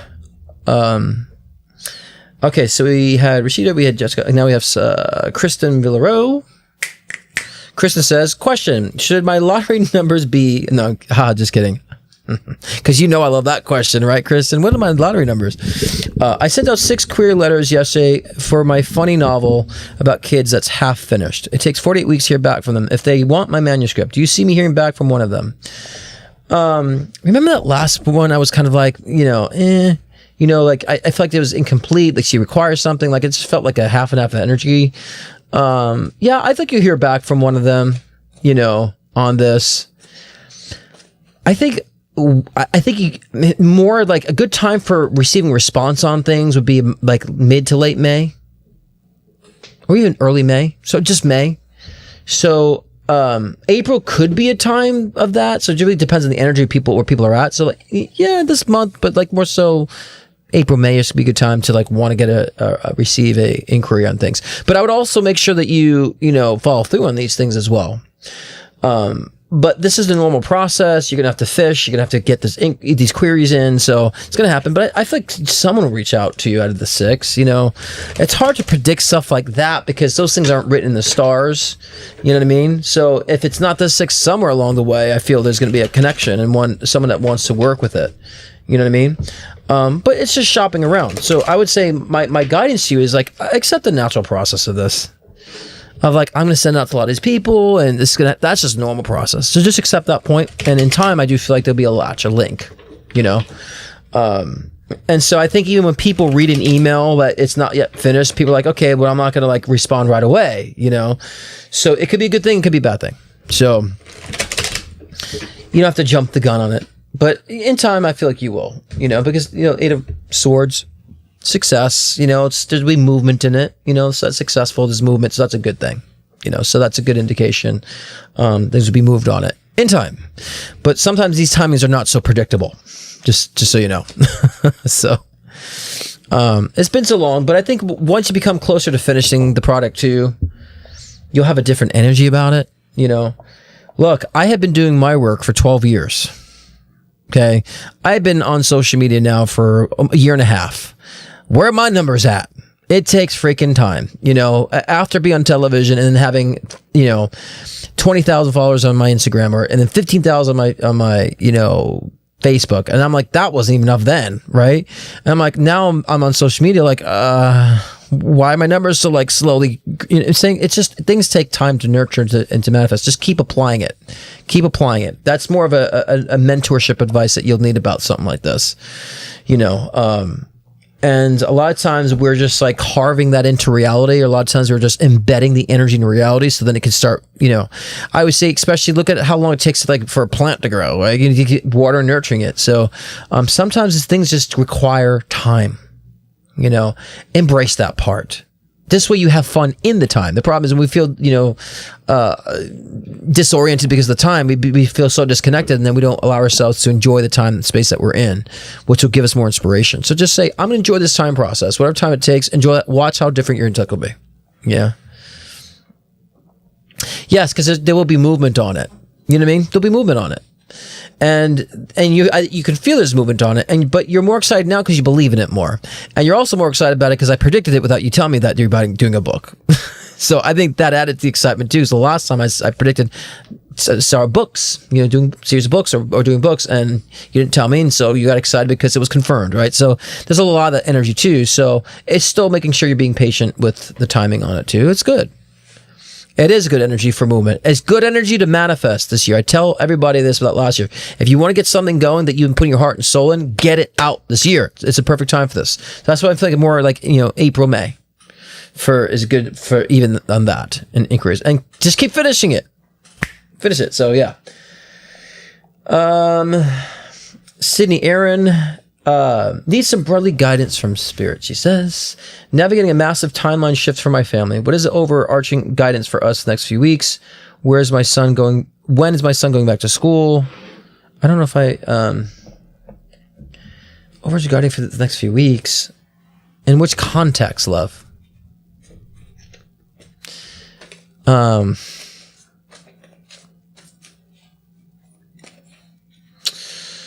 I'm trying to think of, like, I don't know which good context you're saying overarching guidance, but I think that it's going to sound simple, but you have to maybe remind your family that you're a family. You have to remind your family that we do things together. We're sticking together. You have to remind the family that what one does affects the other. So it's really kind of about an emotional overtone with the family. There's your guides are saying, you know, for some reason, I feel like your son is in a disrupting energy, or is being a disruptor somehow. You know, it feels like he's seeking energy. You know, so I think that, you know, he might be causing a lot of the friction, you know. And so I think a lot of that is going to make sure that how you navigate him, that's going to be able to be inclusive with this, so their things go back together. So whatever it's a move or some sort of shift in that sense, you know, you know, I don't know, but I feel like he's going to want to get a GED instead of go back to school or something in that nature. So I don't know if it's high school or college. I just find him wanting to do something simplified when it comes to schooling. So if he's in high school, I feel like he's going to, I'm just going to get my GED, you know, or something of that nature. If he's in college, well, I'm just going to go to school for this simple thing. I just feel a more simplified approach to schooling at some point with him, you know. So, what is the massive timeline shift? What do you mean about that? The massive timeline shift, you know? What is that, Sydney? Yeah, are you having issues with your son though? Because I find your son being disruptor, but I'm also looking kind of like the span of the next 10 years too, like with children, because children are young. I know your son's young, but I feel like when he gets older, he's going to want to do something like with school like that. Like, I want to go to, you know, get my GD or do something of that nature, or just like instead of going to college, do a school for something. You know what I mean? I feel that disrupting energy too. Or force face our deep trauma towards. Okay, I mean that makes sense. That makes sense. It's emotional times. I'm like, I didn't see any conditional shifts, so that makes sense if it's emotional. I feel like I said before that reminding again about. So that makes sense about the message before love, is that reminding the family that you're a family. Reminding the family that, you know, again, that what one does affects the other. So it's solidifying this is the family unit, no matter what. You know, so just keep that reminder, so we can revel in the negativity of what happened with divorce, right? But I feel like at the same time too, but we're family though. We're together. We're staying together. I don't know if I get this disrupting energy with your son. So like he might start acting out, or he will start acting out. I find also as he gets older, he might just want to kind of beat his different drum in a certain way that could be contrary. I think that's just him trying to find his own masculine energy. So what I'm reading from your son is like a span between now and the next, 5 to 10 years in a sense. So, I don't get a read on the school thing for some reason. I don't get a read on the school thing. I don't know why. I got to read for him, like make it. When you ask about him going to school, he's 11. Like, why is he making the decision on that? Like, maybe I'm confused about that. So I jumped to a timeline on him where he would have a decision to go back to school or not. So I feel like he'll make a decision to do something simplified when I see him having a decision to make a decision on school. But why is there? Okay, so he is being disruptive in a sense. Yeah, he needs attention. Yes, he needs attention. But why are you questioning him going back to school? Like he's an 11-year-old kid. He kind of has to. So why would he not go this semester? I think that's where I'm confused on. You asked that question. I'm like, so I'm seeing whenever he's at in his timeline where he has a decision to decide to go to school. That's where I channeled. But right now, 11, you should make that decision to go back to school this year as much as possible, even if it's homeschooling. He might need extra homeschooling or tutoring in that sense. You know what I'm saying? I feel some additional care for that, Okay, there you go. That makes sense. He got kicked out virtually. Okay, so that's a disruptive energy I'm thinking. Okay. Attending virtually. Yeah, no, yeah, so that makes sense. So he might have to do something more in a sense of maybe virtual homeschooling, something of that nature. Yeah, that makes sense. I don't see that. Thanks for sound mix. I'm like, what are you talking about here? Yeah, no, I don't think so. He might stay virtually. I just feel that virtual energy with him, but because he's been disruptive, you know what I'm saying? And so he might just have to finish the rest of the year online. That's what I feel. but I also feel him, disrupting things and try to be contrary as he gets older for attention. And I feel at the same time too, like when he gets older, he might even say, well, I'm just going to get my GED. I'm going to drop out, and I feel like he will be, he's going to continue to be a challenge, can we avoid this? Possibly if you allow yourself to just, let him be his own man to a certain degree, but he's also got to be able to express himself. If you let him as he gets older, feel like he's being a man and give him responsibilities as a man because he's lacking the man energy. And this doesn't mean we all have to have this. So those who can complain about what I'm saying and, but it's not male, female. Some boys, when they're deprived of male energy, they try to overcompensate for that. Okay. So it doesn't mean everybody has to be in that modality, but some kids have that problem. If they don't have their dad or a strong dad figure, they want to either become it or try to be reactive because of that. So he needs to be shown in a way in his life that he can be a man. Okay. And if you allow him to do this and express him like he's a man and you're a good boy, you're the man of the house and type of thing, then you can alter a lot of that behavior, so, well, there you go. But, I don't think he'd be resistant to role models, but just allow him to express himself and give him responsibilities in the house that he can be proud of to do. I can't be too long-winded. I have so many questions here too that I'm being too long-winded on these, but I think that is where things will change. That's where things will change. That's where you'll find the thing, because I'm kind of like getting a gist of like his whole life between now and teenager. All that experience is blending in right now, and I'm trying to be quick about it. So, and he might get to a point where he wants to make it his GED when he gets older, instead of completing school. He's going to be resistant a lot to structure, but to help curb that, make sure you can let him create his own structure and reward him for it. And find healthier ways for him to do that. Okay? That's where you can change it and take control of it. All right. That requires more of a session than the question because it needs more explanations, more reads on that. But I think that's a good starting point. Okay. Lisa Stover. Hello, brilliant. Being thankful for your generosity of spirit. Oh, you're kind. And thank you for that, Lisa. Question is, I have someone from the Netherlands wanting to order a large quantity of glass, my artwork. Is this nefarious bunk or genuine? Thanks a million. Let me see. Yeah, Cindy, because there's a lot to it.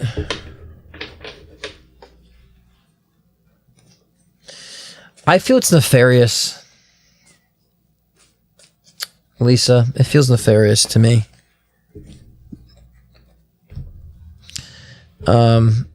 It feels too good to be true. It feels random too. It feels random. But let me double check on that.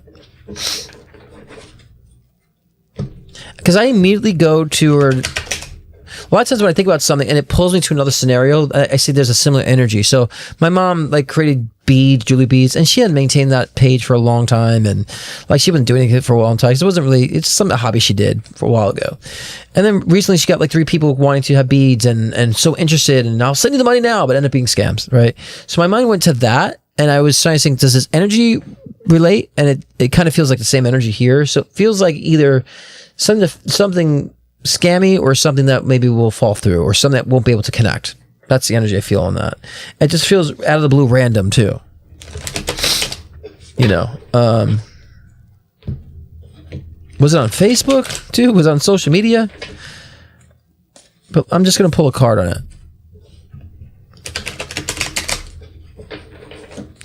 I mean, the High Priest card says you already know, what you feel is true. So I think you feel like it's something bogus about it. So I think what you're feeling intuitively is correct.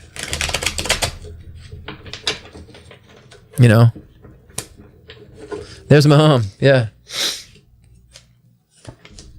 All reversal cards. Every card is a reversal card on it. And look, and the High Priest is again for you. So you got all reversal cards. It's like it's a no movement. And then High Priest is basing. You have intuition. Whatever you're feeling on this intuitively is correct. All right. I also feel like you'll get another real inquiry or real, you know what I'm saying? So I feel like there's one around the corner too that'll be real.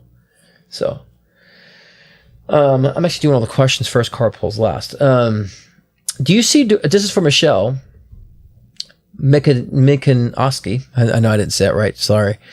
Do you see doors opening for me soon to where they lead to good outcomes? I read tarot and do Reiki, but it seems like I'm not going anywhere. Doors open, but they do not lead somewhere. That's an interesting question, though. I mean, you do tarot and Reiki, but why are you not doing anything? What are you missing on this?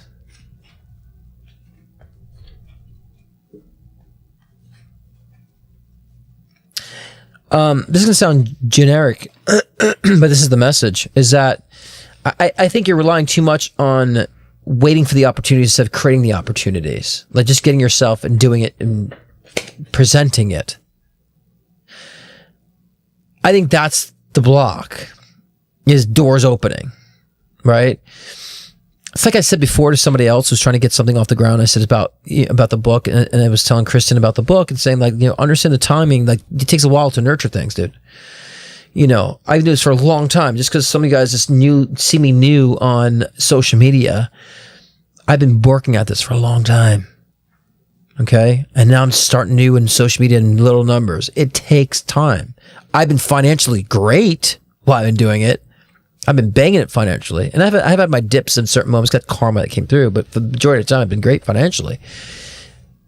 But you have to understand that you got to really kind of build the essence of what you're doing. You are creating the doors. And I think especially with the line of work that you're doing, you can't be waiting for another opportunity to raise you up. You got to be presenting yourself as much as possible. So again, your question is posed wrong to me.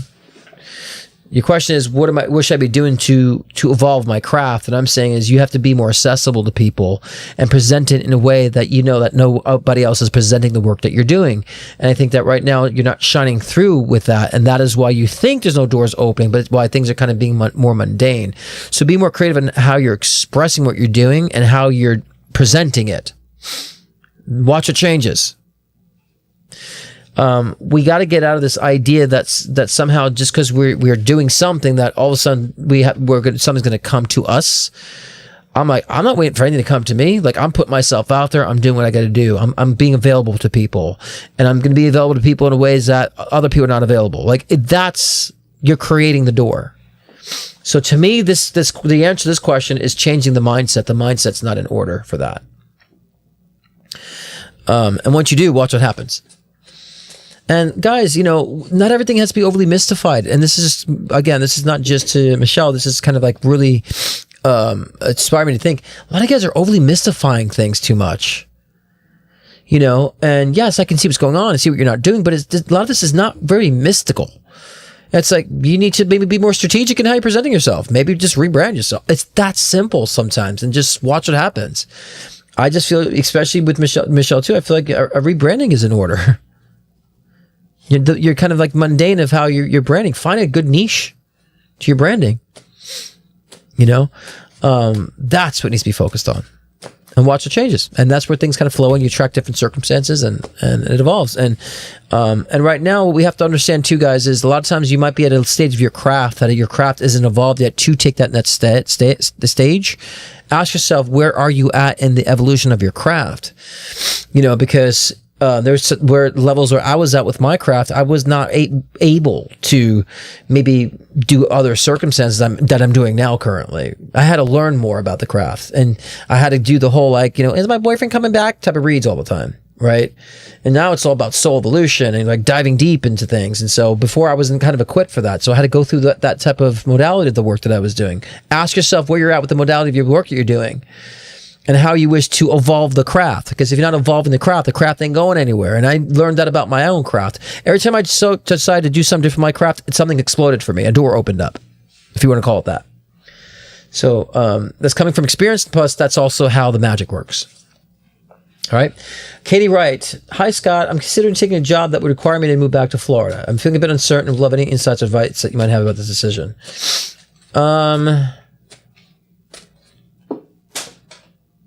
It's a lot of cards just kind of fell down there. Let me see. Give me a moment.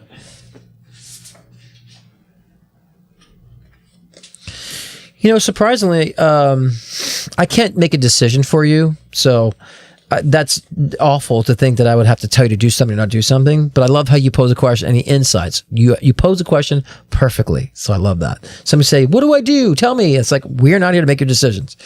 So I'm saying that for other people, but you pose a question perfectly. You're feeling uncertain, anything. Let me read why you're uncertain, and let me see how it's going to go, because I really think it's a good financial move for you to do this financially, right? So financially, I think it's a really great move for you to do that. And almost like your guys saying, go do it. Like, it's good for a change. You know, I think going back to the environment might be good for you too, and getting out of your current environment. So, it won't be permanent. It won't be permanent, but I think it's a good change right now. And they're saying, go for it, do it. I feel it's good. It'll be good for you financially, or whatever you do to make that change. Like, if your financial, circumstances will be a lot better too and secured. So yeah, I think I would say it feels good to me. 6 of Wands too. It's about movement, success, you know, moving forward, being successful, being triumphant. So, you got really kind of regal cards on the matter. So it's a good move. I think your uncertainty is just the change, my love. I think your uncertainty, Katie, is like, am I making the right decision? It's not so much about the decision, it's about whether or not you're making the right decision. And I just think you're just uncertain because you don't trust yourself. That's all. You know, but look at your intuition. Your intuition is like, yeah, I feel excited about this. You know, your intuition feels more excited about it. Your intuition's like, yeah, this is good for me. You know, I need this change, I need this move. So your intuition says that. So, so follow that. Okay. Okay.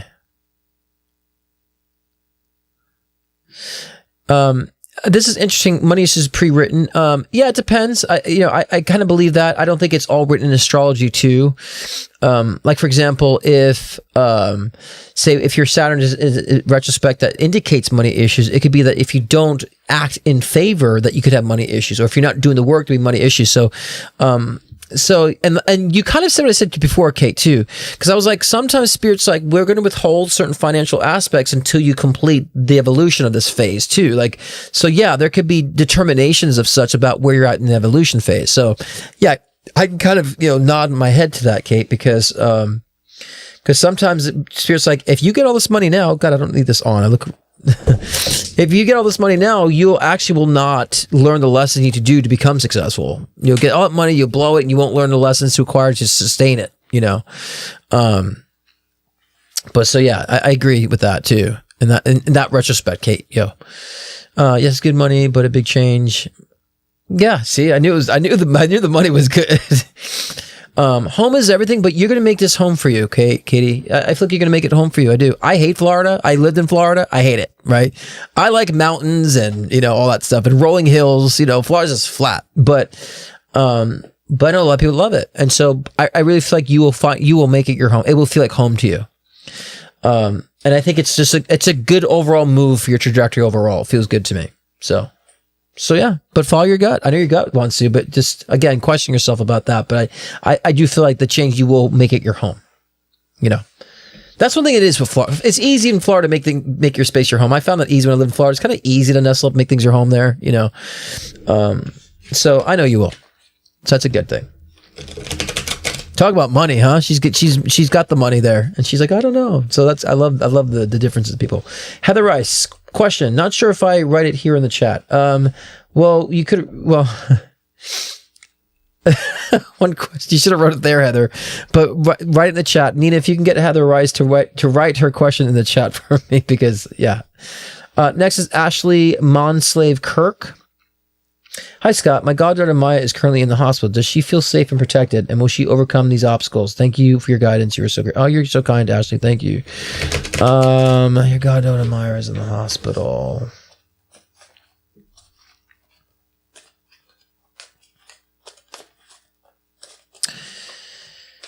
There's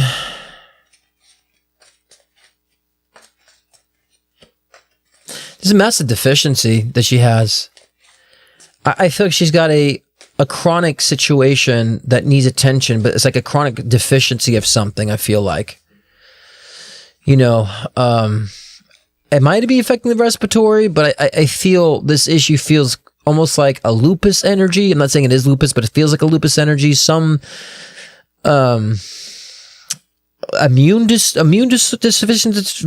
disorder, if they call it, if they say it that way.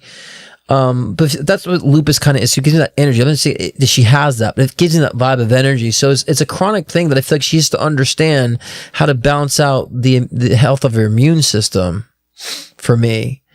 And understand these deficiencies that causes these exasperations with their health, right? And she could be young, old. I'm just saying this is something that the parents have to look at, or those who are caretaking her. I don't know if anyone's really putting the nail, like putting the nail on the head in a sense. But I don't know. Someone's really grasping what she really needs to do with her health in a sense. So I feel like she needs more. There needs to be more professionals. You know what I'm saying? There needs to be more professionals. There needs to be more people who actually can observe and see what's going on with her. And I think, yes, safe and protected. I mean, I don't feel there's like, a health karma that's going to prevent her from, moving on. But I feel like there needs to be an understanding of this chronic situation that she'll have in her life to kind of get that back in balance. That's what I feel like this is. It can be simple as like, maybe she gets bacterial infections, or simple as like, maybe she just needs to get her immune system. It could be simple that way too. But something she'll have to be aware of. Like I get allergies. I have to be mindful of my locations. That's why I'm leaving Palm Springs, because allergies. So it might be something that needs to be studied within her, or looked at within her, to understand whatever syndrome or consistent, circumstance she has. They'll just need to be maintained in time. It can be very simple, like I said before. So yeah. So it doesn't feel like heavy, but it feels like there needs to be a constant observation of how to maneuver her moving forward. If that makes any sense. But yeah, she better, like I said before, what was the name here? Ashley, what I said before, make sure that she's getting the right information from her caretakers, her doctors, whatnot. Second opinions, I always advise too. So. Okay, we have, let me double check we have 2 card pulls from Sophia and Kate. I want to leave those last because I had to get the questions in, because we're just running late in time here. Let me log into my PayPal to make sure I didn't miss any there. Okay.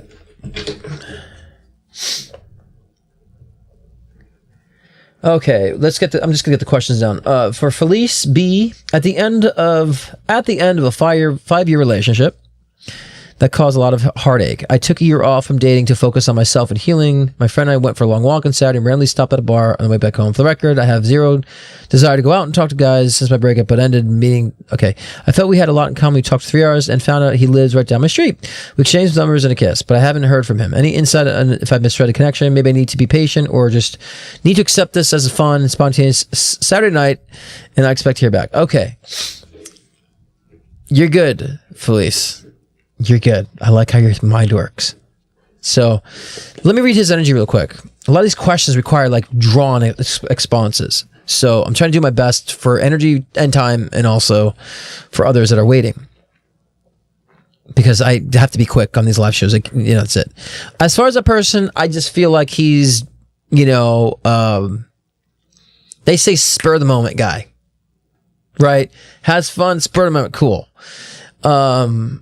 Forgets about people until he realizes, oh, I'm kind of feeling frisky. Let me reach out, right? There's just that spur of the moment energy that I think this person has. I don't feel he's completely single though, or completely out of a situation or over a situation. So there might be a situation he's in that hasn't fully ended, or he's still hung up over a situation, or he's just in a situation. I just feel unresolved with a situation. So I think because of this, I think his spur of the moment energy is going to be very odd. But either way, I just think that just keep it as fun, keep it for what it was, for fun. I think right now you want to be careful of who you're meeting, because you're still trying to open up your ability to understand the type of people that you want in your life. So, but yeah, I think this is just more of a fun thing. And if he reaches out again at some point in the future, say it's just fun. This isn't, really, he can, even if he tried to establish some sort of dynamic, it's just for fun, because I don't feel like himself has this stability that you're looking for when it comes to an actual relationship. He's too flighty.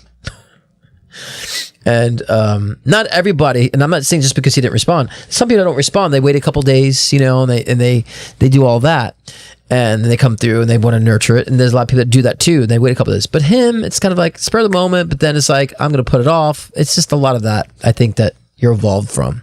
Not a bad person, but just. I think that if you went further with that, I think there'd be a lot of kind of confusion here and there, and but not a bad guy. Maybe not the right guy. Okay. Deb Nye says now I just read this. Please don't mention my name, but would love your take on my brother regarding the letters from my mom sent him and how it may play out. The question is, would love your take on my brother regarding the letters my mom sent him and how it may play out. I would like your take on my brother regarding the letters my mom sent him. I don't know. I'm not connecting with this question.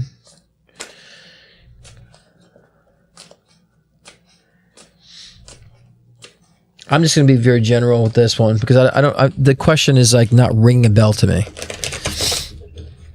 How was reactions to letters sent to him?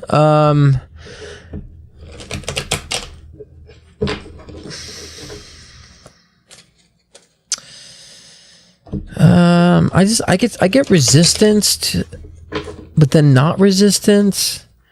So I don't know if there's trying to mend something or bring something together. I just feel like there's like met with resistance, but then somehow, getting past the resistance. So there might be some resistance to whatever letters you're talking about, his reactions, and then somehow it does open up in the future because of it. So I'm getting kind of both energies.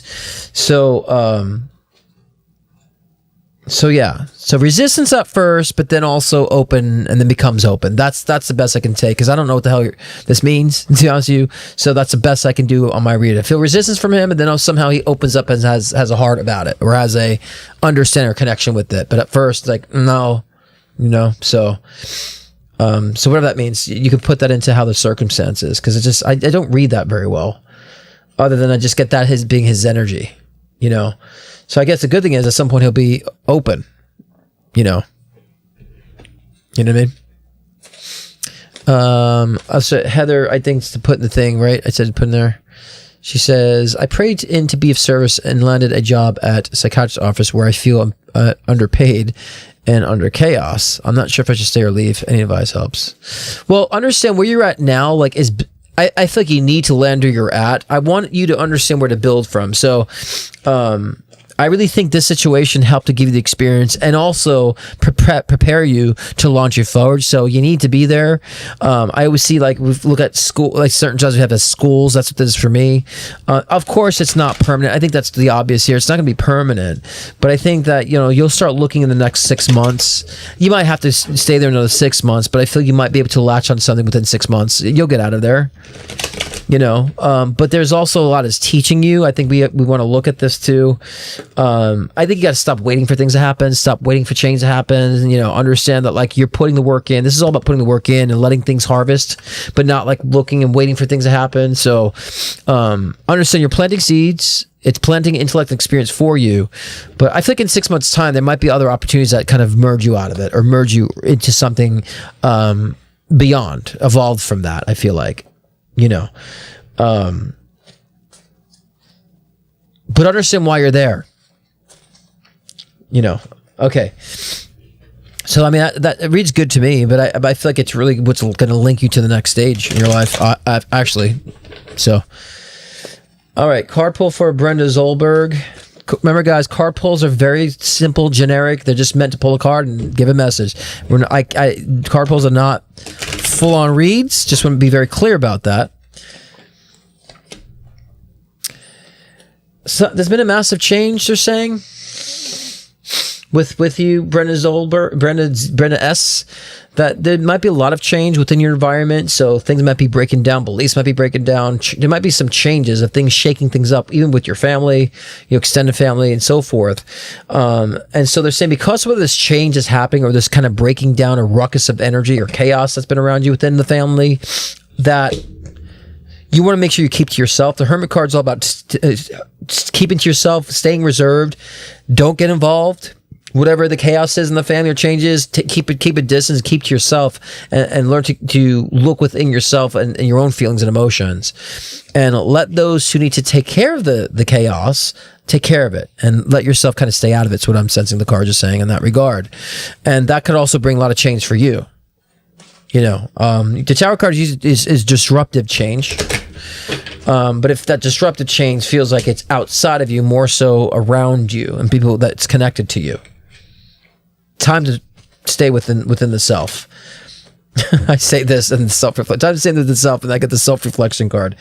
I mean, so, and not everybody's going to embrace your wisdom. Not everyone's going to, take your advice. Let them not take it, So, okay, so we have 2 more card pulls, and then we're done. So, Nina, you can let everyone know that I closed down the readings. I should have closed down the readings a while ago, because we've gone way over time. And let's see, we got Sophia R. and Kathleen as the last card pulls.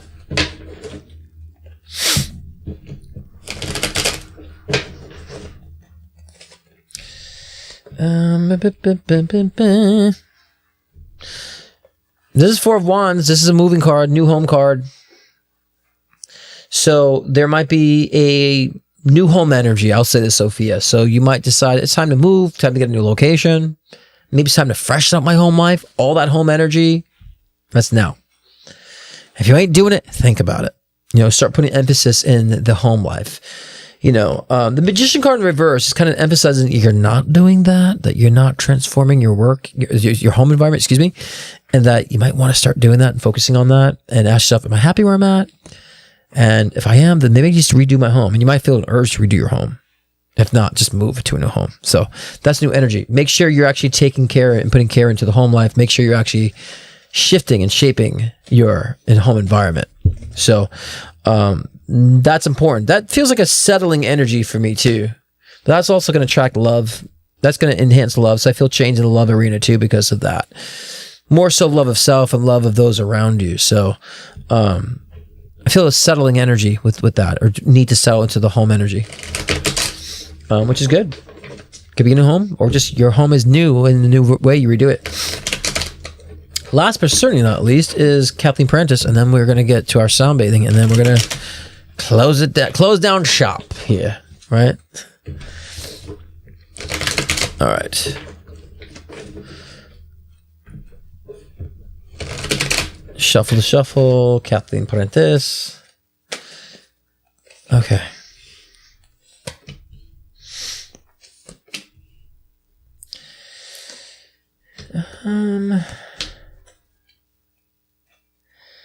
Yeah, this is a general thing again. Because the card pulls is general, but like I just feel right now there's too many. You're competing with too many other conflicting interests, Kathleen. This might mean that you're allowing people to, to persuade you in what you should be doing or thinking. You know what I mean? I really think that you got to really understand that you can't be fighting against too many people in what you need to be doing for you. No one should have the opinion about what you do or don't do for yourself. You should have to explain that to people, right? So it's really time now that you look at the people around you that are just not contributing to any of that. They're trying to take away, or just, have selfish interests and so forth, and passive aggressive energy. A lot of passive aggressive energy around you. And you got to stop appeasing it and stop pacifying it and stop feeding that energy. Let that shit go.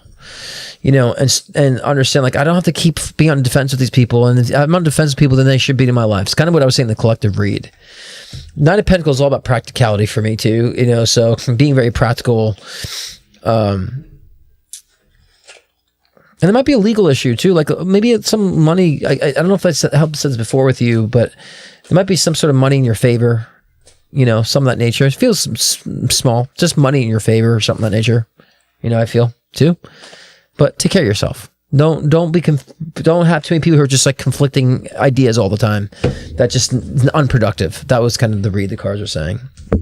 Full cards, new beginnings, looking where you leap, starting things new in your own accord, your own rhythm. And I guess Ace of Pentacles too is like, again, kind of more like this money card coming through. So there might be a financial increase coming with you as well. So that's nice. All right, well, that's it. So if you guys have about 5 minutes, 5, 6, 7 minutes, I think it's that long. We're going to take a little bit of a break, refresher, and unwind and relax. A little bit of a quick sound bathing from Lafayette. Let's get into it. I'll be right back, and let's enjoy this little downtime for a moment. It's very, very, very healing. This is very, very peaceful.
You guys awake?